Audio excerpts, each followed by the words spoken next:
여러분 어떤 마음으로 이 자리에 오셨습니까? 음, 이 기간 뭔가 평소 때는 멀쩡하게 잘 내 생각대로 잘 먹고 지내다가 이제 고난 주간이 되었으니까 그래도 또 이 고난을 생각하면서 뭔가 주님의 고난을 내가 짊어져야 되지 않는가 그런 생각하면서 이 자리에 오시진 않았습니까? 그래도 잘 오셨습니다. 그러나 그 어떤 사람들처럼 나무 십자가를 지고 고행을 행함으로 하나님 앞에서 자신의 의를 확인하고 드러내려고 하는 그런 어떤 호들갑스러운 자리는 아니라고 저는 생각을 합니다. 이 자리는 우리가 그리스도를 믿고 하나님의 백성이 되었다 말하고 그 하나님의 백성됨이 그의 십자가와 그의 부활로 우리에게 주어졌다고 우리는 고백하지만 실제로 우리의 삶들 속에서 그 십자가와 그 고난을 좀 집중적으로 묵상하고 또 확인하고 또 고백하고 감사하고 찬양하는 시간들이 그렇게 많지 않은 것 같습니다. 그래서 이 시간은 그와 같이 우리에게 구원을 베푸신 그 그리스도의 십자가 그 부활을 좀 집중적으로 생각해보고 그것을 묵상하고 또 그것을 감사하고 그것을 찬양하고자 그렇게 저는 이 시간을 우리와 함께 나누려고 생각을 합니다. 그래서 그 무슨 말씀을 가지고 이와 같이 그 주님이 우리에게 베푸신 십자가와 그 고난을 이야기를 좀 해볼까? 매년 그래서 그 그리스도의 그 순환의 현장들을 이제 함께 찾고 그 시간들을 이렇게 묵상을 하다가 문득 로마서가 생각이 났습니다. 로마서는 이 주님의 고난으로 우리에게 주어진 그 구원의 의미와 그 은혜가 구체적으로 무엇인지를 또 그 은혜를 받은 우리는 어떤 삶을 살아야 하는지를 아주 함축적으로 잘 설명하고 있는 말씀인 것 같아서 짧은 기간이지만 로마서를 흐름을 따라서 이와 같은 은혜들을 좀 나누고자 합니다. 그렇다고 뭐 강해 설교를 하겠다라는 것은 아니고요. 은혜가 무엇이었는지 로마서 말씀을 가지고 한번 좀 살펴보도록 하겠습니다. 그래서 여러분들이 로마서 1장부터를 좀 펴놓고 같이 이제 보면 좋겠는데 로마서는 또 많이 읽으신 분들은 그 내용들이 거의 머리에 다 들어와 있을 것입니다. 로마서를 시작하면서 바울은 로마에 있는 성도들을 간절히 보기를 원했다 그렇게 말하고 있습니다. 여러 번 가려고 했지만 이런저런 이유로 길이 막혔다고 그러죠. 그래서 이제는 직접 가지 못하고 편지로나마 너희에게 내 마음을 전하고자 한다 그렇게 이야기를 합니다. 근데 그가 로마로 가기를 원했던 로마의 성도를 보기 원했던 이유가 무엇이었습니까? 11절에 그는 신령한 은사를 나누어 주기 위함이다 그렇게 말하고 있습니다. 바울에게 있는 어떤 신령한 은사를 나누어 주기를 원했다라는 것이죠. 그럼 신령한 은사가 무엇이었을까요? 바울만이 가지고 있는 어떤 초능력적인 그런 것이었을까요? 초자연적인 능력이었을까요? 이 원래 이제 은사를 헬라어로 보면 카리스마입니다. 여러분 어떤 카리스마 이렇게 하면 어떤 한국 우리 일반적인 카리스마는 어떤 독점력 어떤 이렇게 이런 걸로 생각하지만 원래 카리스마는 은혜입니다. 선물이라고 하는 단어가 기프트라고 하는 단어와 더 동의어입니다, 실제로. 그래서 기프트는 내 은혜이긴 은혜인데 이제 공로 없이 받는 은혜, 특히 하나님의 은혜의 선물, 이런 의미로 이렇게 사용되고 있습니다, 이 카리스마가. 그래서 바울이 나누고자 했던 것은 이와 같은 하나님께로부터 받은, 자기가 받은 선물, 은혜의 선물을 나누고 싶었다라는 것이죠. 그 은혜의 선물이 무언가 복음이었다라는 겁니다. 그걸 15절에서 말하고 있습니다. 우리에게 있는 가장 큰 선물, 바울은 바울에게 있는 가장 큰 선물, 자기가 받은 가장 큰 선물이 뭐였냐? 가장 큰 신령한 은사가 뭐였나? 바로 복음이었다라는 거죠. 복음. 복음이 뭐예요? 복된 소식이죠. 왜 복음을 그가 그렇게 전하고 싶었냐 하면, 그것이 그들로 하여금 믿음을 견고하게 하는 것이기 때문에 그랬다는 거예요. 복음은 우리의 믿음을 견고하게 하는 기초입니다. 오늘 우리가 찬양했던 것처럼 만세반석 위에 우리가 설 때에 우리가 흔들리지 않게 되는 그 굳건한 만세반석이신 예수 그리스도, 그가 바로 복음이죠. 그리고 그 복음은 피차 안위함을 얻게 된다고 말하고 있습니다. 복음은 서로에게 위로가 됩니다. 이 땅에서 참된 위로가 어디에서 찾을 수 있겠습니까? 여러분은 어디에서 참된 위로를 받습니까? 어디에서 참된 위로를 찾으십니까? 바울은 복음이다, 그렇게 말하고 있습니다. 그리스도의 십자가와 그리스도의 부활이 자기에게는 가장 큰 안위요, 위로요, 격려였다라는 거예요. 그래서 이것을 너희들과 나누고 싶었다라는 거죠. 그리고 이것을 통해서 결국은 다른 이방인들에게서 나타났던 열매, 다른 이방인들에게 맺혀졌던 열매도 너희들에게서도 동일하게 맺혀지는 것을 내가 원했기 때문에, 그것을 너희로 하여금 맺게 하기 위해서 내가 이 신령한 은사인 복음을 너희와 나누고 싶어서 너희에게 꼭 가고 싶었다, 그렇게 말하고 있습니다. 복음에 이런 능력이 있는 거죠. 그리스도의 십자가와 그의 부활은 참으로 우리의 믿음을 견고하게 하고 우리로 하여금 피차 안위함, 위로를 받게 하고, 또한 우리로 하여금 열매 있는 삶을 살아가게 하는 것입니다. 여러분들, 그래서 우리의 삶에 힘들고 어려울 때마다 여러분은 무엇을 묵상해야 할까요? 그리스도를 묵상하십시오. 예수님을 묵상하십시오. 그리스도의 십자가와 그 부활을 묵상하십시오. 그러면 여러분은 굳게 세워질 것입니다. 여러분은 위로를 얻을 것입니다. 여러분의 삶의 구체적인 열매를 맺게 될 것입니다. 그런데 그렇게 이제 복음을 전하겠다고 했던 바울이 갑자기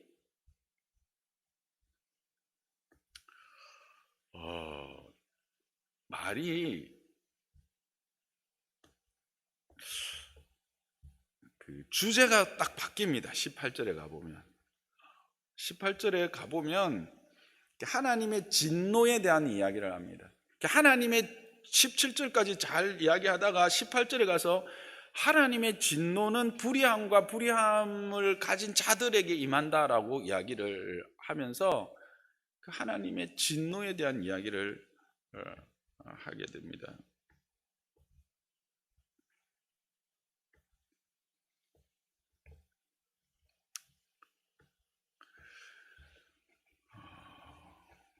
하나님의 진노는 누구에게 임한다고요? 불의로 진리를 막는 사람들, 하나님의 뜻, 하나님의 나라가 이루어지는 일을 방해하는 자들과 그 불의함 자체, 사악함, 불법 자체에 하나님의 진노가 임한다고 말하면서 구체적으로 그 불의가 무엇인지에 대해서 이야기를 합니다. 하나님이 분명히 이 만물 가운데 그 증거들을 보여주었음에도 그것들을 통해서 하나님을 영화롭게 하지도 않고 오히려 짐승들과 썩어질 것들을 우상으로 섬기고 자기의 정욕대로 자기의 몸을 쓰는, 그러면서 각종 죄된 어떤 모습들, 죄의 그 죄라고 말할 수 있는 다양한 항목들을 이렇게 쭉 나열을 합니다. 여기에서 제가 질문이 있었던 거죠. 아니, 복음, 기쁜 소식을 이야기를 하려면 이제 그 복음의 구체적인 것으로 들어가면 되잖아요. 그리스도의 십자가와 그의 부활로 들어가면 되는데 왜 뜬금없이 하나님의 진노와 그 진노의 이유가 되는 불의에 대해서 이야기하고 있느냐는 거예요. 이 질문을 한번 생각하고 질문의 답을 찾는 게 오늘 함께 나누고 싶은 여러분과의 이 묵상의 주제입니다.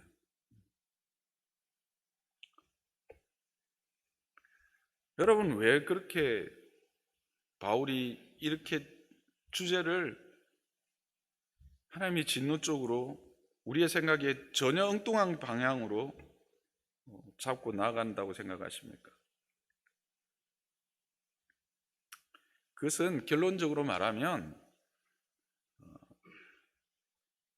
이 복음이 복음되기 위해서는 그 복음을 받고 복음 앞에 서는 자가 자신이 불의한 자요 죄인이라는 자각이 없이는 그 복음이 복음, 즉 기쁜 소식이 되지 못한다라는 거예요. 은혜가 은혜되지 못한다라는 것이죠. 자신이 의롭고 용서받아야 할 죄가 없는데 하나님의 아들이 이 땅에 온들, 그가 십자가를 졌다고 한들, 그래서 살아났다고 한들, 그게 무슨 말, 무슨 의미, 나하고 무슨 의미 있는 거예요. 어제 이제 주일이 아니고 토요일에 대학교부터 사귀던 대학교 때 친구들이 있어요. 제가 이제 대학교 때 사귄 친구가 지금 아직까지 이제 3명이 있는데 나하고 이제 4명이 자주 만나는데 이 3명은 불도들이에요. 나는 이제 기독교 학생 서클에 있었고 그 친구들은 다 불교 연합 서클의 멤버들이. 그래 만나가지고 뭐 이렇게 했는데 이제 그날 토요일도 만났어요. 만나서 이제 이야기를 하는데 그 친구 중에 한 명은 이제 인도도 다녀오고 아주 좀 이렇게 그쪽에 심취해서 그렇게 하는데 다시 또 이제 이 주제로 이야기가 된 거예요. 핵심은 그거예요. 하나님을 인정할 수 없다라는 거죠. 이 땅에 하나님과 같은 어떤 유일적인 신에 대한 이야기도 많고 창조주도 많다는 거예요. 그리고 실질적으로 죄인이 왜 내가 죄인이냐는 거예요. 그러니까 십자가와 예수 그리스도로 말미암는 이 죄사함이 은혜가 안 되는 겁니다. 근데 이제 놀라운 거는 저하고 이렇게 그 친구하고 이렇게 이야기를 하는 중에 한 친구가 이제 내 편을 들어주는 거예요. 그 친구가 제일 꼴통이었거든요. 이름도 만중입니다. 그 만자가 여러분 절 표시할 때 그 만자, 그게 만자인 줄 아시죠? 그게 이제 이름인 친구인데 어쨌든 그래서 바울은 지금 로마 교회 성도들에게 신령한 선물인 복음을 전하면서 먼저 이 하나님의 진노의 이유가 되는 불의, 죄의 문제를 먼저 언급하고 있는 것이에요. 그렇다면 누가 불의한 자인가? 무엇이 죄인가? 그리고 그 증거가 뭔가 우리는 물어보게 됩니다. 그래서 19절 이하에 그것들을 쭉 언급하고 있습니다. 우상숭배요. 특히 여기는 이제 자기를 정욕에 내어주고 그 정욕주로 쓴 그 동성애를 구체적으로 죄인됨의 어떤 구체적인 모습으로 나타내고 있어요. 불의, 추악, 뭐 이렇게 악독한 것들 이렇게 쭉 이야기합니다. 맞습니다. 이것들이 죄의 증거입니다. 그런데 여러분, 실질적으로 여러분이 죄인이라는 것, 또 내가 죄인이라고 하는 이 가장 정확한 증거는 뭘까요? 이것들이 내 안에 있는 것일까요? 나는요, 내가 죄인이라고 하는 가장 큰 증거는 나 자신이라고 생각합니다. 아니, 나 자신입니다. 나 자신에서 확인할 수 있어요. 나는요, 내가 어쩔 수 없는 부패한 죄인이라는 사실을 다른 사람들을 보고 확인하지 않고요, 나를 보면 알게 돼요. 내가 나를 보면 죄인이 맞아요. 목사도요, 죄인인 거예요. 여러분도 이런 고백이 있을 거예요. 그러면 기도하고 앉잖아요. 하나님 아버지 부르고 기도하는데요. 근데 어느 순간요, 나도 모르게 과거에 범했던 죄, 범할 뻔했던 죄, 또 그런 것들이 불쑥불쑥 떠올라요. 근데요, 이게 뭐 회개를 하거나 막 그렇게 하려고 그런 게 아니고요, 뭔가 좀 아쉬움과 미련 비슷한 것으로 떠오를 때가 많다는 거예요. 여전히.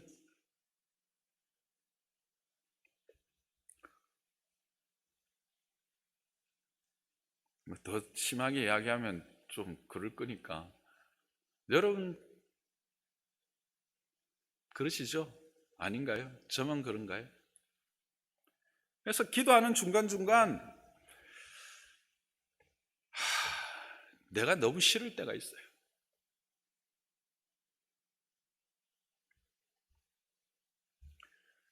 하나님 불러놓고 면목이 없는 거죠. 때로는 참 내가 나를 보면 가증스럽고 또 역겹다가 한편으로는 두렵기까지 합니다.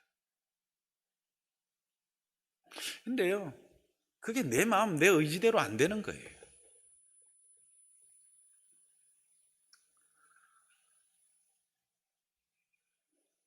이게 반복되는데 해결이 안 돼요. 회개해요. 용서해달라고 눈물도 흘리고요, 가슴도 치고요. 근데 돌았으면 좀 지나면 또 그래요. 근데 이게 저만은 아니었던 것 같아요. 바울도 같은 문제로 탄식한 것을 보게 됩니다.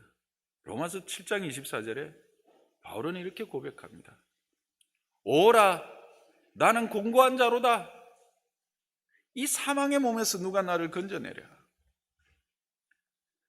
바울은 그 속사람으로는 하나님의 법을 즐거워하고 그 하나님의 법을 이루어 가기를 정말 소망했던 그 삶을 산 거예요. 그렇지 않고 어떻게 태장에 맞고 40에 하나 감암매를 몇 번이나 맞고 그렇게 그 길을 갈 수 있었겠어요? 하나님의 법을 속사람은 즐거워하는 거예요. 그런데 그 옛사람이 이 죄의 법이 아직 자신을 사로잡고 있는 거죠. 의의 법을 따르지 못하게 하고 이 죄의 법을 따라가게 하는 거예요. 여기서 우리가 뭘 알 수가 있는 거죠? 우리가 죄를 지어서 죄인이 아니에요. 우리는 죄인이라서 죄를 지을 수밖에 없는 자들이라는 사실이죠.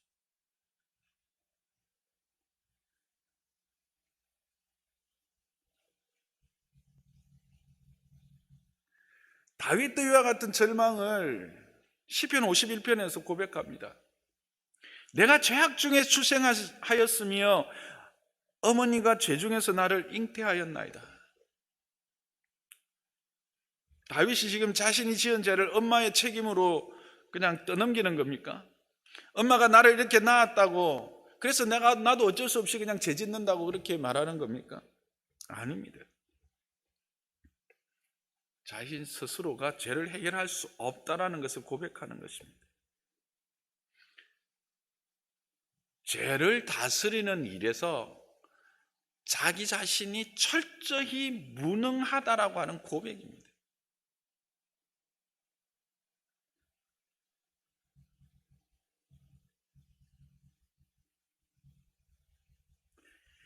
이게 있을 때 하나님의 은혜에 대한 사모함이 있어요. 이게 있을 때 하나님의 긍휼을 구하게 되고요. 이런 상태에 있어야 하나님의 인자가 필요한 거죠. 그래서 다윗은 시편 51편을 시작하면서 그 하나님의 인자로, 하나님의 은혜로, 하나님의 긍휼로 나의 죄악을 지워주시고 씻어주시고 지하여 달라고 숨이 넘어가듯이 다급하게 그렇게 반복해서 애원하고 있는 것입니다. 하나님이여, 내 속에 정한 영을 창조하시고 내 안에 정직한 영을 새롭게 하소서. 죄를 다스리는 능력이 내 안에 전혀 없는 거예요. 하나님이 정한 마음을 만들어 주시지 않고 정직한 영을 날마다 새롭게 하시지 않고는 이 일이 가능하지 않다는 사실. 이걸 철저히 다윗이 알았기 때문에, 바울도 이걸 알았기 때문에 그런 고백을 하는 거예요. 근데 저도 동일한 거예요.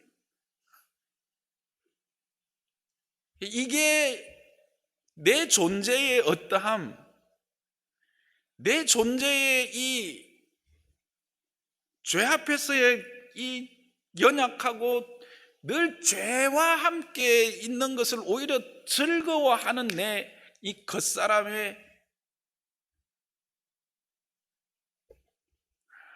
그것에 대한 철저한 인식과 자각이 없이는 그리스도가 의미가 없는 거예요. 십자가가 무가치한 거예요. 예수님이 살아났든지 죽었든지 의미가 없는 거예요.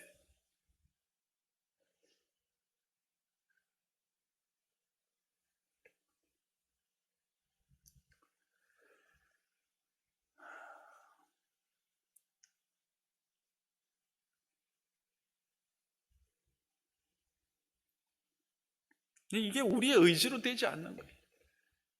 피 흘리기까지 싸우고 싸워도 이길 재간이 우리에게 없다는 사실을 우리는 확인할 때, 그때 하나님의 은혜가 우리에게 얼마나 크고 놀라운 것인가를 우리는 발견하게 됩니다. 그래서 바울은 지금 복음을 이야기하면서 이 죄의 문제를 먼저 다루고 있는 거예요. 근데 우리는 죄를 이야기하면, 여러분, 죄에 대해서 지적받으면 기분 좋은 사람 있어요? 없죠. 아무도 없어요. 저도 안 좋아요. 근데 이 죄에 대한 분명한 자각과 내가 이 죄에 대하여 무능하다, 죄를 해결할 수 있는 능력에 대하여는 무능하다라고 하는 이 분명한 사실을, 이것에 대한 자각이 없이는 은혜가 은혜되지 않기 때문에, 그래서 이걸 자각한 사람은 이 하박국의 고백, 진노 중에라도 긍휼을 잊지 마옵소서라고 하는 이 고백을 할 수밖에 없는 것이죠.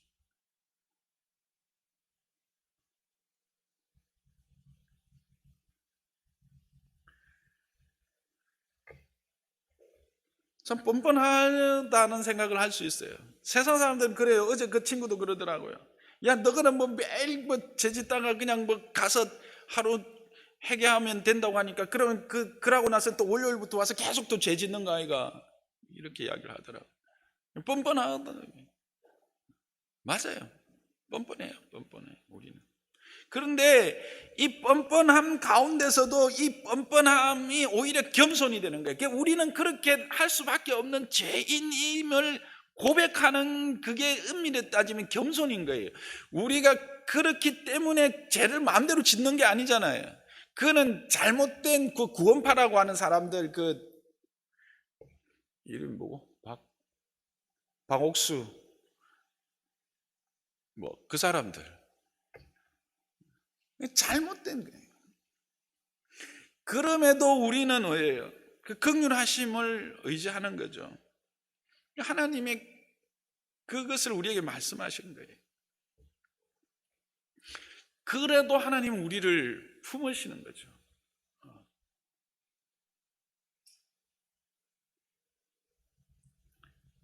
그래서 그게 기쁜 소식인 거예요.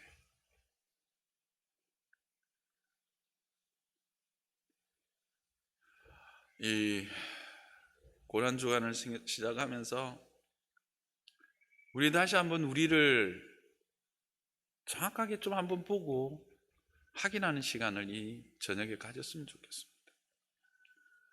우리가 뭔 큰 능력이 있고 어떤 큰 일을 해서 하나님의 일들을 이루어가는 것이 아닙니다. 하나님은 어떤 사람을 사용하십니까? 철저하게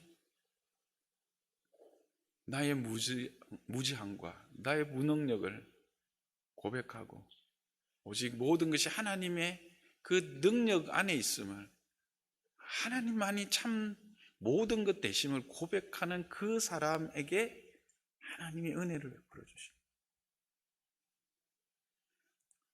우리는 하나님의 은혜가 없다, 하나님의 은혜로 말미암는 내 삶에 기쁨이 없다 라고 우리는 말할 때가 많아요. 그러나 철저하게 정말 그 은혜가 내게 필요한가? 내가 그 은혜 아니면 살아갈 수 없는 죄인인가? 어찌할 수 없는 죄인인가라고 하는 그 사실이 정말 고백되고 있는가? 그러면 그 고백한 자답게 겸손함과 온유함과 그 하나님 앞에서의 간절함으로 은혜를 사모하고 있는가?